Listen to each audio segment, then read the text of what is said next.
partir desse momento, abra sua mente e esqueça tudo que você aprendeu sobre esse ser celestial, pois tudo aquilo que lhe contaram sobre Lúcifer até hoje não passa de uma mera história para a criança dormir. A realidade é ainda pior e mais traumática que os simplórios relatos encontrados na Bíblia. Se você for uma pessoa que não se adapta bem a mudanças, recomendo que não assista essa série, pois o que eu irei lhe contar mudará a forma como você vê o mundo e as pessoas que habitam nele. O Deus que eu sirvo e proclamo é 100% amor.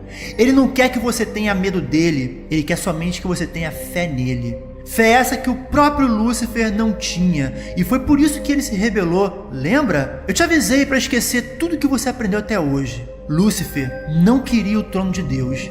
Ele se rebelou contra seu Criador, Jesus Cristo, simplesmente por não acreditar que Deus, o Pai Universal proclamado por Jesus, existisse. Resumindo, Lúcifer era ateu. Faça uma reflexão. Você conhece alguma pessoa que é revoltada com a vida que não seja ateu? Lúcifer é o pai da rebeldia, da insubordinação, mas não da mentira. A mentira é oriunda da natureza humana, natureza essa que é uma consequência da rebelião de Lúcifer. Se hoje temos inúmeros ateus no mundo, pessoas revoltadas com Deus, com a igreja, com os pais, com a vida, é graças à semente da dúvida e da rebeldia que Lúcifer plantou há tempos remotos e que foi aceita pelo príncipe planetário Caligacha, que era o responsável pela administração do nosso planeta. Mas que ao aceitar a rebelião de Lúcifer, tomou para si o posto de Deus de Urântia, sendo Urântia o nome do nosso planeta nos registros celestiais. Nesse momento deve estar acontecendo uma imensa confusão em sua mente, certo? O que esse cara está falando? Como pode isso? Ele é louco? Só pode ser. A Bíblia não pode estar errada. Ela é a verdade absoluta. As informações que tomarei como base para essa narrativa encontram-se no livro de Urântia. Livro esse que considero a Bíblia do século XXI.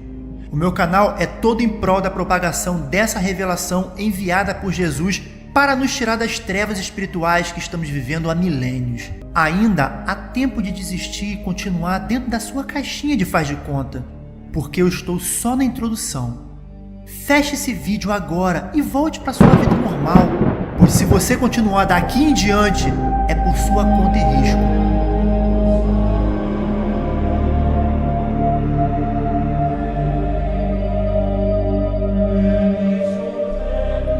Os relatos históricos apontam Lúcifer como sendo um querubim, outros como serafim e até mesmo como um anjo de luz, mas ele não pertence a nenhuma dessas classes. Lúcifer pertence à classe celestial conhecida como Lanonandek Primário, uma classe criada para trabalhar, dentre outras funções, como administradores soberanos de sistemas estelares locais.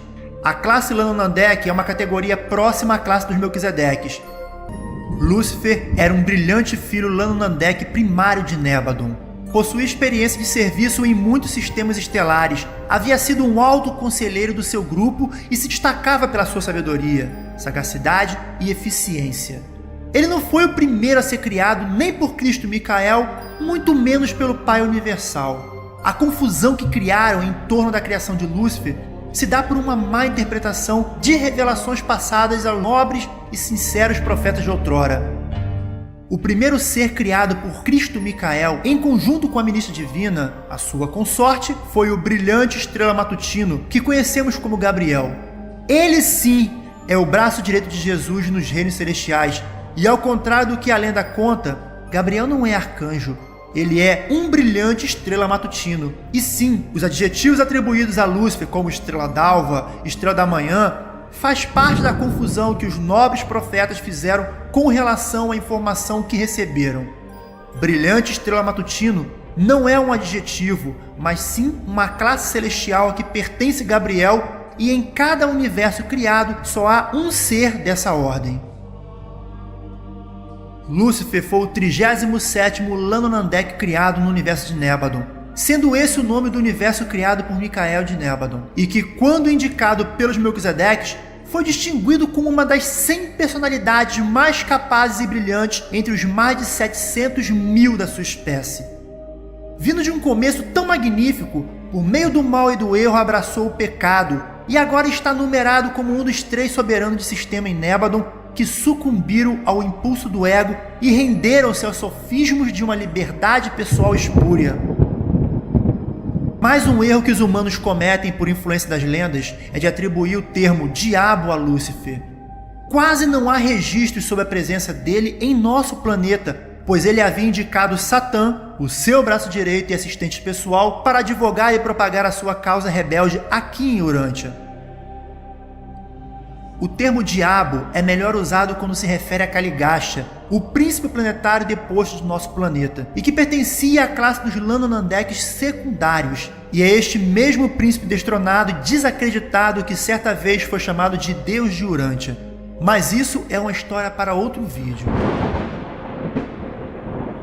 Lúcifer não era um ser ascendente como eu e você. Era um filho criado no universo local de Nébadon e era perfeito, desde o dia em que foi criado até o dia em que a falta de retidão foi encontrada nele. Lúcifer foi o dirigente executivo de um grande sistema de 607 mundos habitados, sistema esse chamado de Satânia. Essa rebelião afetou para sempre o destino de 37 planetas que tinham um padrão universal pré-estipulado para seguir, mas que por meio dessa insurreição do soberano de Satânia, fez com que a comunicação entre as esferas administrativas e também outros planetas mais evoluídos fossem providencialmente cortada, a fim de que esse manifesto rebelde não se espalhasse para outros planetas, influenciando assim outras vidas inocentes para uma causa tão vil, nascida puramente no coração de um ser assumidamente ateu, que não acreditava em um Pai universal e considerava Jesus como um tirano, um ditador, que a tudo dizia ser a vontade do Pai para assim manipular suas criaturas, abusando de seu poder divino de Criador.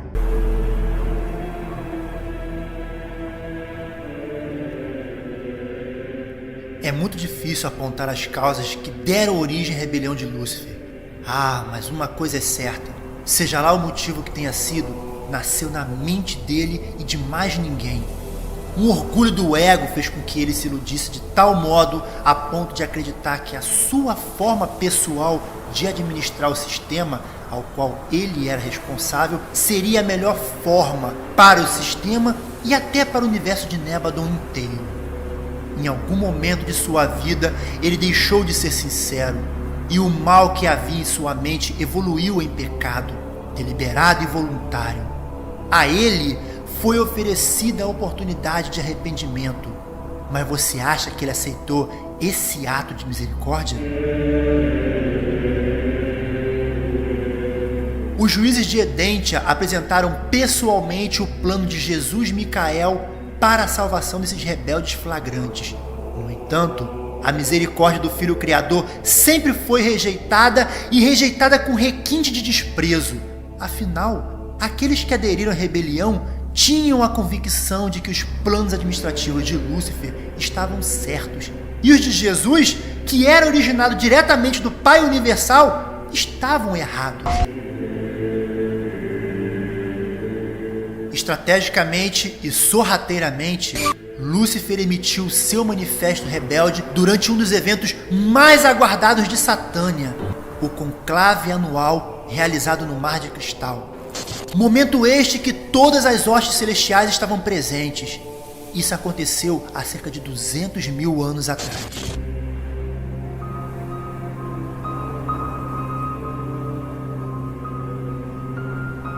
Satã, o braço direito de Lúcifer, proclamou que a adoração podia ser dedicada às forças universais, físicas, intelectuais e espirituais, mas que a lealdade seria voltada apenas a Lúcifer, que era considerado o amigo de homens e anjos e o Deus da liberdade. Se você observar qualquer semelhança entre essa declaração de Satã com as desculpas que inúmeros ateus de Urântia usam para justificar suas escolhas, não é uma mera coincidência, pois, como afirmei no vídeo anterior, Lúcifer é o pai do ateísmo, e essas declarações já existiam desde a época do seu manifesto. Lúcifer criou as lutas de classes. Um dos seus argumentos principais foi o de que, se o governo de Jesus Micael era bom e justo para os Melquisedeques e outros grupos deveria ser igualmente bom para todas as ordens de inteligência, acreditando o coitadinho que os demais grupos eram injustiçados. Atrevido e persistente, levantava a bandeira da igualdade da mente e a irmandade da inteligência. Sustentava que todo o governo deveria ser limitado aos planetas e que a confederação desses sistemas locais deveria ser voluntária.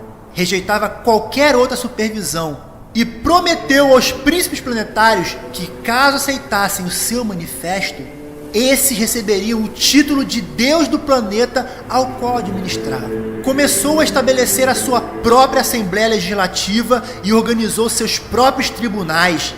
Essas atitudes te lembram alguma coisa? A causa da rebelião de Lúcifer foi declarada sob 3 pontos principais. O primeiro ponto principal do seu manifesto foi alegar que Deus não existia, que a gravidade física e a energia do espaço são inerentes ao universo e que Deus, o Pai Universal, seria um mito inventado por Jesus para capacitá-lo a manter o governo do universo em nome de Deus. Lúcifer lidava com a reverência como se esta fosse um reflexo da ignorância, e chegou a sugerir que os finalitores, aqueles nobres mortais que chegaram ao paraíso e retornaram, estivessem juntos em conspiração com Jesus para impor tal fraude a toda a criação. E foi esse ataque contra os finalitores que influenciou os mortais ascendentes a permanecerem firmes em apoio a Jesus Micael, resistindo a todas as propostas rebeldes, e nenhum deles sucumbiram à rebelião.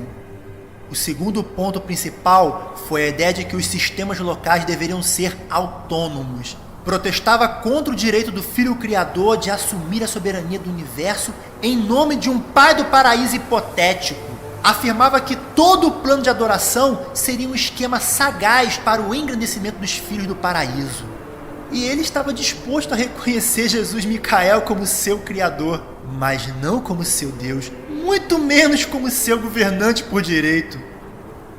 O terceiro ponto principal foi um ataque frontal ao plano universal de aperfeiçoamento dos ascendentes mortais. Lúcifer alegou que muito tempo e energia estavam sendo desperdiçados no esquema de instruir e preparar cuidadosamente os mortais ascendentes. Ridicularizava os finalitores, dizendo que eles haviam encontrado um destino não mais glorioso do que o de serem reenviados a esferas humildes, semelhantes às da sua origem, e que agora estavam cooperando com o esquema de escravização de toda a criação, fazendo com que acreditem em ficções de um destino eterno mítico para os mortais ascendentes. Lúcifer teve a cara de pau de apontar todos os atrasos misericordiosos da justiça como evidência de incapacidade da parte do governo de Jesus Micael para conter a rebelião. E com arrogância desafiava abertamente Jesus Micael, Emanuel e os anciãos dos dias, assinalando o fato de que nenhuma medida estava sendo tomada para justificar como uma evidência verdadeira a total impotência dos governos do universo e do superuniverso. Mas Gabriel, o brilhante estrela matutino, esteve pessoalmente presente durante o manifesto desleal e apenas anunciou que todos os seres que aceitassem a rebelião seriam deixados livres e não seriam forçados nas suas decisões, que o governo de Micael de Nébadon, em nome do Pai Universal, desejava apenas a lealdade e a devoção voluntária, de coração e à prova de sofismas. Quando chegamos a este universo, tínhamos os melhores planos para todas as criaturas e a cada uma delas empenhamos o nosso melhor, com amor e dedicação. Incluindo você, meu filho Lúcifer, lhe instruímos pessoalmente inúmeras vezes e ainda assim você desprezou tudo o que oferecemos a ti. E agora, aqui estamos nós, pela última vez, tentando salvar você de você mesmo. Tentando corrigir esse mal que brotou em seu coração. Porque, você sabe, você é valioso para nós. Você é o nosso filho e nós te amamos muito. Aceite nossa misericórdia. Aos olhos do universo eu sou um grande traidor, mas tudo o que eu fiz foi para dar um fim à dor. A dor que eu senti ao ver os meus irmãos sofrer, a dor que nem você, meu pai, pôde perceber. Tentei te avisar, tentei te alertar, Mas você insistia em não querer me escutar. Muitos filhos ascendentes estavam sucumbindo ao mal por causa de uma regra falsa de um tal Pai Universal. Dizem que foi eu que comecei rebelião, mas tudo que eu fiz foi propagar a informação. 600 mil irmãos entenderam meu recado e concordaram que o plano universal estava totalmente errado. Sempre a mesma coisa você fala em nome dele. Nunca assume nada, tudo você faz por ele. Agora eu quero ver você falando a verdade. Eu quero meu livre-arbítrio, eu quero que você me dê a liberdade. Isso já não depende de mim. É uma escolha que cabe somente a você. Porque, meu filho, acima do livre-arbítrio, a lei do Pai sempre vai prevalecer. Se você fez suas escolhas baseadas na sua própria arrogância, você terá que pagar o preço pelo fruto da sua ignorância. Todas as honras eu dou a Elanora, uma jovem mortal ascendente, que com fé comandou seu planeta Panoptia e nenhuma alma se tornou decadente. Agora você vem me acusar de que sou eu o culpado pela sua transgressão. Ora, meu filho, você está provando a cada dia que passa que merece sim a destruição. Por causa da sua insurreição, 36 planetas ainda estão na escuridão. Nem as escolas de educação infantil no planeta cultural Finalitor vocês perdoaram. Vocês corromperam os corações mais nobres de seres celestiais. Mas eu dou glórias ao Pai, porque nenhum mortal ascendente deixou de ser leal. Esses valentes filhos, oriundos das esferas de criaturas mais ínfimas, foram capazes de te derrotar sem ao menos uma palavra. Apenas tiveram fé. Fé essa que você deveria ter em mim e no Pai, e não tem. Você, Lúcifer, sabe que fomos nós que te criamos e sabe que eu sou um com o Pai.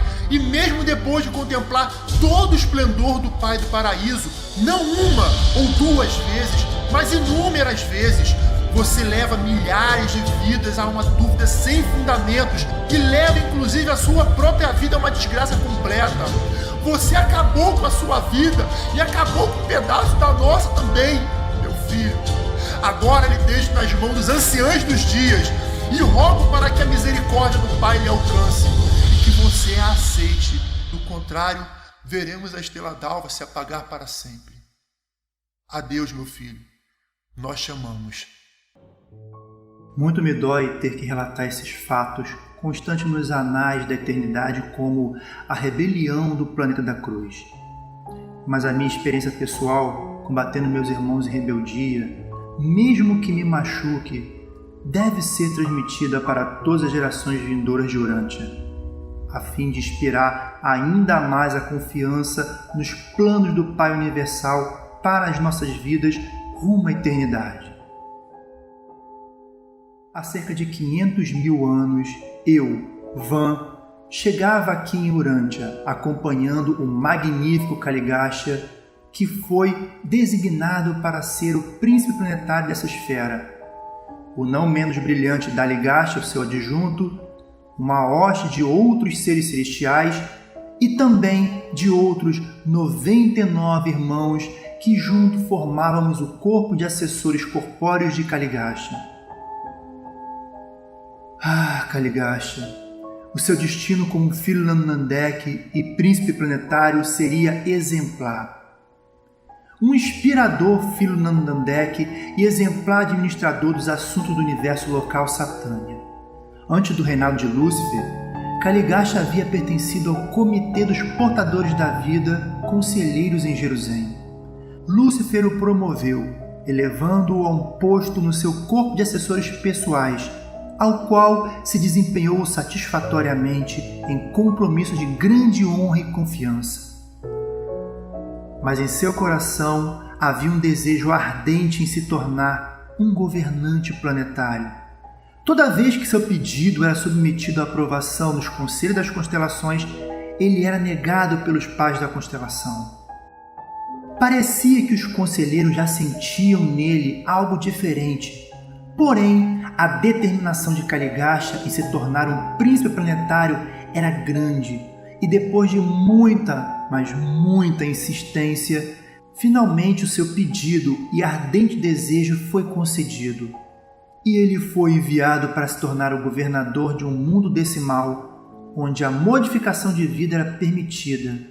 E todos conhecemos esse planeta pelo nome Terra, mas que foi registrado no universo como o 606 de Satânia, ou Urântia. De fato, em certas questões menores, Caligasta demonstrava uma característica de instabilidade, somada a uma tendência de discordar de ordens estabelecidas, mas nada que fizesse desabonar sua folha invejável de lealdade e de devoção ao bem-estar de seu universo de origem. Absolutamente ninguém, em nenhum momento, alimentou a ideia de que esse nobre Lanunandek, dentro de tão pouco tempo, trairia sua missão sagrada como governante, manchando tão horrivelmente o nome honrado de sua elevada ordem de filiação do universo. Grande foi a minha felicidade quando fui escolhido para compor o corpo de assessores corpóreos desse experiente administrador. Naquele momento eu não compreendi que Caligasta estava insidiosamente morrendo de amor por si próprio, e também não compreendia ainda plenamente as sutilezas do orgulho da personalidade. Nós, membros do corpo de assessores corpóreo conhecidos como os 100 de Caligasta, fomos escolhidos entre mais de 785 mil cidadãos ascendentes de Jerusalém, e cada um dos 100 escolhidos vinha de um planeta diferente, e nenhum deles era proveniente de Urântia. Chegamos em Urântia, recebemos nossos corpos criados a partir do plasma da vida originado de 100 sobreviventes da raça dos primeiros humanos Andon-Fonta, sendo 50 corpos masculinos e 50 femininos. Ao final de 10 dias, já estávamos prontos para iniciar a nossa missão. Diretamente da cidade-sede da Lamatia, iniciamos nossos trabalhos administrativos, que levaram cerca de quase 1000 anos para que as novidades chegassem até terras longínquas. Porém, as tribos próximas à Dalmácia, que foi instalada na Mesopotâmia, foram tremendamente influenciadas pelos ensinamentos e conduta dos 100 de Caligasta, originando inúmeras lendas que constam em vossa mitologia até os dias de hoje. Seguindo instruções, o corpo de assessores não se engajou em reprodução sexuada.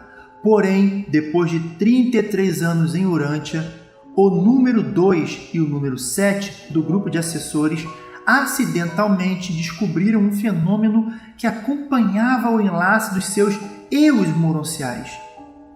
E do resultado dessa aventura, a primeira das criaturas intermediárias primárias foi criada.